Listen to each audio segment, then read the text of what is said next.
Hello, BookTube. Well, that was indeed the mail. There was a whole ruckus with a dog, but there was also mail. Another big shipment of mail you don't seem to mind. So going through my mail with me, so I thought we'd do that. There are quite a few boxes, so we'll save those for the end. This first one is very thin. Could be a tiny volume of poetry. Let's see here.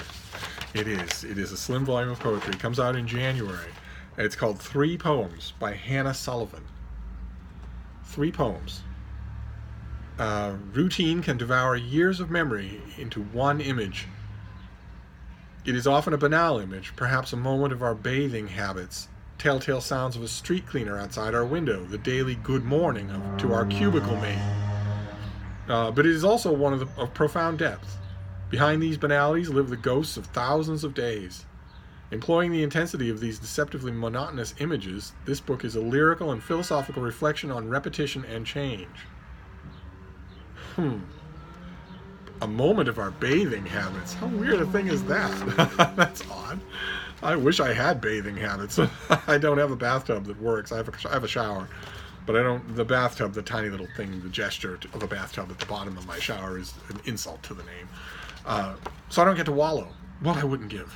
What I wouldn't give to wallow. But I don't have that. 7 p.m. Commuting home. Arrest. Trader Joe's. The Daily City Multiplex. Repetition's sense of comedy unsheathed as architectural poverty. Beige curves on Taco Bells and fog, the old dry ice machine. 3 sooty wraiths fade on the bridge like figures on a vase, faded already in an 18th century house, stooped, water-thinned, chinoiserie. Some kid from Stanford GSB enters the 101 the wrong way round. He kills 2 Puerto Rican passengers and the taxi driver. DUI. The dean writes, quote, "Our community can only get stronger from this manifest tragedy." An Audi TT in the next lane gets rammed. The driver pops a nicotine gum, even though he's already chewing one. Sweet watermelon shell in gum strings. His wife goes through to voicemail. Parked up, his face mashes into the wheel. It is July and the fog falls like a solid, like raisins in soda at El Bulli. The world tastes of molecules, palpitates in ozone. Well, those aren't particularly nice daily memories. that's what, were there 4 different traffic accidents? Well, anyway, that's the new year, so I imagine quite a few of these books will be the new year, so I don't have to worry about it until then. What have we got for this next one? Oh no. Oh no, what are you thinking? Oh goodness gracious. All right, this is the wonderful folks at Europa Editions. This is coming out in December of this year. I could read it, but I'm thinking it belongs to someone else. This is Tiziana de Rogatis, translated from the Italian by Will Shutt. This is Elena Ferrante, Key Words. Ferrante's 4-volume novel cycle, known in English as the Neapolitan Quartet, has become a global success, with over 10 million readers in close to 50 countries. Her readers recount feeling addicted to the novels, and keep in mind, when you're addicted to something, that's bad. The thing is bad. It's a process to be resisted and counteracted, not embraced and windily theorified about in the New York Review of Books. They describe a pleasure in reading that is as rare as it is irresistible. That is absolutely not true. That is absolutely not true.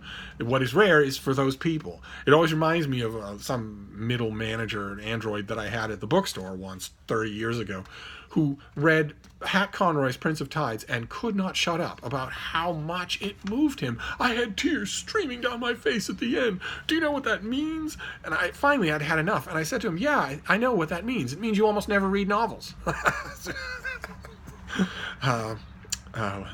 Anyway, in this book, the author addresses the same transnational, diverse, transversal audience. I don't even know what that means. What is a transversal audience? This is conceived as a lighted path made of luminous keywords that synthesize the multiform aspects of Ferrante's writing. This is all about, literally, her keywords. This is all about her novels. which I found indigestible, just awful, piles of glop. So I don't think this book is for me. Oh, it's a little alarming to think it even exists at all. All right, let's move on. let's just quickly move on from Elena Ferrante's keywords. What is this next one? Oh, all right, this is also Europa editions. Oh, this is much more Steve's line of country. This is, we've seen this already. This comes out, it's out already, I think, or it comes out today. This is a historical novel, historical fiction about Leonardo da Vinci. This is by Marco Malvadi. This is The Measure of a Man in a Europa edition's hardcover. If Matthew at MCS Books was still here, he's their dear darling boy. He loves them more than anything. And I would, if he were still around, I would ask him if Europa Editions makes hardcovers. It's the first one I've ever seen. This is set in October of 1493. The Renaissance is at its peak, and Italy is in the economic and cultural heart of Europe. As the modern age dawns, the city of Milan is experiencing a new flourishing under the leadership of Ludovico il Moro. In those years, people wandering the environs of Milan's castle or along the canals often encounter a man dressed in long pink robes, lost in his own thoughts, his expression calm and measured. He's a strange figure. He doesn't eat meat, writes right to left, and despite his many talents, struggles to get paid by his employers. His most treasured possession is a notebook that he always keeps under his robes, close to his heart. So this is a Leonardo da Vinci novel, not new territory by any means. If you're a fan of Leonardo da Vinci, or if you're a fan of historical fiction, you will have read something like this before. But I haven't got to it yet. It's on my pile in the advanced copy. I haven't got to it yet. Could be very good. Could be an excellent example of Leonardo da Vinci historical fiction. It's right out now. So right now, in this mail haul anyway, it is the front runner for the thing that'll be read today. Oh, goodness gracious. This is another Europa edition press. Is this a sort of a hint for them? Am I not reviewing them? What is this? This comes out in January. This is by Sandrine Colette, translated from the French by Alison Anderson. And this is called Just After the Wave. A small boat alone on the furious ocean. A family stranded on an island, battered by waves on all sides. A decision which looms unavoidable on the horizon. When a volcano collapses in the ocean and generates a tidal wave of biblical proportions, the world disappears around Louis, his parents, and his 8 siblings. Their house, perched on a summit, stands firm. As far as the eye can see, there is only silver water.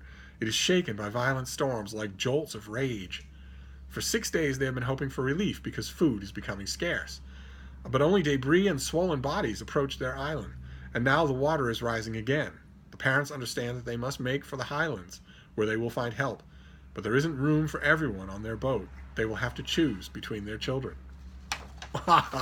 Fantastic. All right, well, I'm sold, but I don't get to dig in. This is a January release, but that sounds fantastic. All right, let's move on here. Let's see if we can find something that isn't Europa. I love them too, not as much as Matthew used to, but I still... Oh, okay. Okay, this is Boston. This is a Boston author, if I remember correctly. This is Calvin Hennick's Once More to the Rodeo, a memoir by a Boston author, I believe. Let's see here. 5 years into fatherhood, Calvin Hennick is plagued by self-doubts and questions. As a white man, what can he possibly teach his biracial son about how to live as a black man in America? And what does it even mean to be a man today? Hennick takes his own son on the road, traveling from Boston across the country to his hometown in Iowa, seeking answers. He holds up a mirror to both himself and the country in an urgent and timely story that all parents, and indeed all Americans, need to read. Fantastic. Fantastic. Okay, so this comes out in December. It's going to come out as a trade paperback, so it's a well-designed thing from Pushcart. And it's a memoir about fatherhood, family, and what it means to be a man in America. Fraught subject, but one can't help but like the Boston to Iowa connection. So this comes out in December. It is also, therefore, in the front running as a book that I will read right away. All right, let's move on here. This next one is from W.W. Norton, one of my favorite publishers, but this is extremely light. It could be very small. Oh, yes, it is very small. Oh my. Okay, this is coming out as a $15 paperback in November. So this is be out in bookstores. And I can already recommend it. I've never read it, haven't read a word of it. But I've mentioned on this channel many times before that some authors build up an escrow account of goodwill with you by just having one book after another that you really like.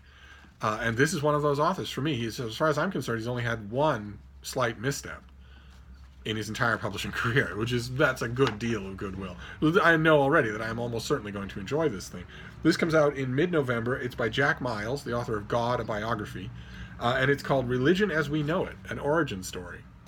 Tiny little thing. It's coming out as a paperback. And this is an absorbing account of how religion came to separate itself from other facets of human life.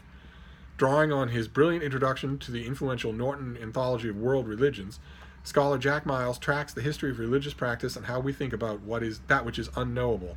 Now I'm wondering what that means. Drawing on is this his introduction? I know that book, and it was a very impressive set. It was a very impressive big book, box set. I'm wondering, is this the introduction? How much is this not that? Looks too long to be the introduction, even to that big book.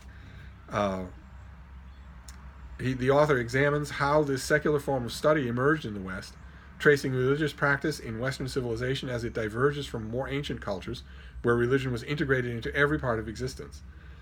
Miles argues that it was the birth of Christianity and its subsequent break with Judaism that pushed what was to become religion apart from what was to become secular culture in the West. Well, like I said, I am on board for anything this author does. And this will take an hour to read. So it's mid-November. I don't know if that hour will be right away, but I can't wait. Fantastic. And this will be a little $15 paperback in your bookstore, or if not displayed in your bookstore, then orderable by your bookstore. In mid-November, that's when you start thinking about Christmas, right? That's when you start thinking about the people on your list.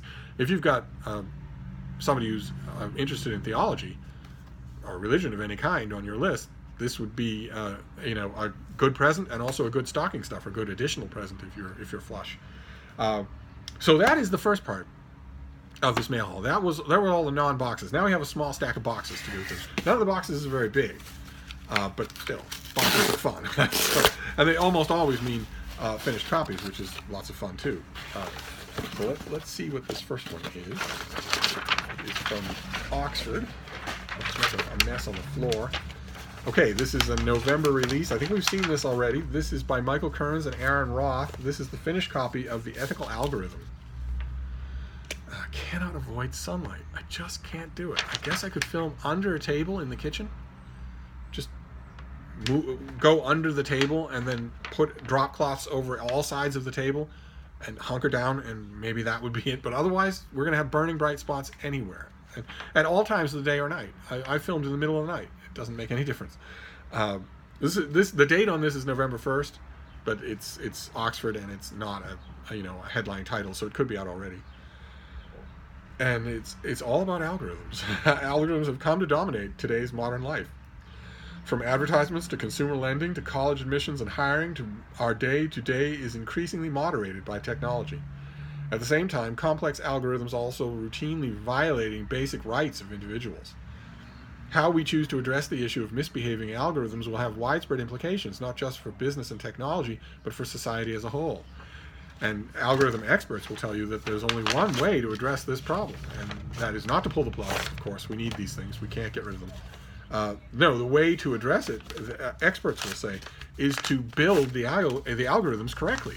Build the algorithms so that you can question them and change them, as opposed to building them, with their back ends buttoned shut so that they can change themselves, but you can't really interrogate them at all. It's a complex. I love it. It's a complex subject. There's a lot of stuff, a lot of books in the latter half of 2019 on algorithms and AI, and all of it is fascinating. So great. I have the advanced copy of this, but I haven't got to it, so I'm glad to have this. Then what have we got here? Our next one, also a finished copy. What have we got here? What on earth? This is from the great folks at Princeton University Press. This is by Emily Sigelow. Comes out in mid-November, and it's called American Jew Boo. Jews, Buddhists, and Religious Change. American Jew-boo. Did not know that was a term. Today, many Jewish Americans are embracing a dual religious identity, practicing Buddhism while also staying connected to their Jewish roots. I can't imagine two philosophical systems more at odds with each other than those two. How on earth can you do both? This book tells the story of Judaism's encounter with Buddhism in the United States, showing how it has given rise to new contemplative forms within American Judaism and shaped the way Americans understand and practice Buddhism. And are we to understand that this amalgamation is actually called Jew-boo? I don't know. I'd be able to keep a straight face if I gave a lecture on that subject. Well, okay. All right. So this comes out in mid-November, so it's right around the corner. I will get to it. All right. Let's press on here. I don't want to strain your patience too much. I want to make 10 videos in one day. You know how I am. All right. This one is also Princeton. Oh, wow. Okay. I don't often get this series. I don't even know if the series has a name. It's been a success for Princeton, though. They've done well for it. And that is to take ancient authors, Cicero, Seneca, and whatnot, and create sort of almost self-help manuals for the present day out of them, to shape it out of them. There are a good half a dozen of these things now. And this is the latest one. This is an ancient guide to wise leadership. The title is called How to Be a Leader. And it's selections from Plutarch. And these are selected and translated by Jeffrey Benneker. A thicker thing than these books usually are. This is Plutarch on wise leadership. In his famous and massive Lives, Plutarch distilled what he learned about wise leadership in a handful of essays, which are filled with essential lessons from experience and aspiring leaders in any field today. Writing at the height of the Roman Empire, under Trajan, Plutarch suggested that people should pursue positions of leadership only if they are motivated by judgment and reason, not rashly inspired by the vain pursuit of glory, sense of rivalry, or lack of other meaningful activity. So this is, I wonder if this is going to tell me what the other books in the series are. This is oh, okay, the series is called Ancient Wisdom for Modern Readers. And I don't know, this book is not giving me a list of any. Oh, wow. Oh, my God. This is bilingual. Good Lord. Okay. All right, suddenly Steve is interested. All right, well, I will read the introduction to this. What is this? Early November. This is right around the corner. Wow. I think Jeffrey Benneker he's a professor of classics at the University of Wisconsin-Madison, and he lives in Madison, Wisconsin. Lucky him. Except for the winter coming in. I wouldn't want to live in Madison for the winter. But Madison's a lovely town. Well, great. Okay, they have finally managed to get a volume in this series that actually interests me. Plutarch would anyway. These are new translations. It's bilingual. It has a new introduction. Fantastic. How to Be a Leader. All right, and then the last box, and then we'll be done. Guessing that this is from Princeton too. Probably somebody just cleared out their desk. Yeah, this is from Princeton as well. So all of these things are from Princeton. Okay. Wait, Speak of the Devil. This is another book in this series. This is, what did we say the name of the series was? Ancient Wisdom for Modern Readers. Not exactly catchy. But this is also a November release. This is also right around the corner. This is much more along the lines of what they usually do. There's a tiny little thing called How to Think About God by Cicero. Translated by Philip Freeman. If I remember correctly, I have other translations of his, also of Cicero. Is this also bilingual? It is! Oh my God, it is! I did not know that about these books. How on earth could they be around for so long and me not know that? These are going to be excerpts from the bloated cod philosophy that Cicero wrote when he wasn't trying to destroy the empire, or the Republic. How did Stoics think about religion? In this book, Philip Freeman presents a vivid new translation of Cicero's On the Nature of the Gods and the Dream of Scipio. Oh, okay. So, okay. I guess for the series, they want to call it this. They want to give you a how-to. The series all starts with how-to. But this is actually just a translation of On the Nature of the Gods. Okay. Great. Fantastic. These works reveal many of the religious aspects of Stoicism, including an understanding of the universe as a materialistic yet continuous and living whole in which both the gods and a supreme god are essential elements. a thing that most modern Stoics and people embracing Stoicism leave out. They leave out the religion completely. Great. All right. Well, then I've got 2 of these things, and they're both right around the corner, so I can get to both of them. It'd give me sort of a little guilt trip on the part of Princeton here to get me to stop ignoring this series. All right. So there you go. That is the big second mail haul of the day. We have American Jubu. We have The Ethical Algorithm. Let's see if we can do it over here. Constantly running from the sun. It's like Dracula had a booktube channel. Let's see here. I want to make this pile top heavy if I can. This is The Measure of Man, new historical novel about Leonardo da Vinci. 3 poems celebrating the mundane. Once More to the Rodeo. Thinking that's probably an echo of E.B. White, Once More to the Lake, but we shall see. Then Just After the Wave, new French fiction. Elena Ferrante's Keywords. One of those keywords for me would be the classic New Yorkism, forget about it. Then, let's see here, Religion as We Know It, by Jack Miles, which sounds like he began life by somebody realizing that you're not going to find somebody to pay $100 for the big book of world religions, and that this is a sellable property on its own, his introduction. So let's break that apart, maybe expand it a little, and make it a book of its own. Oh, perfectly fine by me. And then 2 of these books from the how-to series from Princeton. One is Normal, How to Think About God, which is just a new translation of Cicero. And the other is a collection, a curated collection of How to Be a Leader from Plutarch. Fantastic. So there you go. The day's second mail haul, that's good. A lot of these things are for 2020, but quite a few of them I can get to right away. And so I will. So I don't think there'll be a third mail haul today. It will depend. DHL might have a different idea on that subject. But if not, I will wrap this up, and I will see you soon. Thank you, BookTube.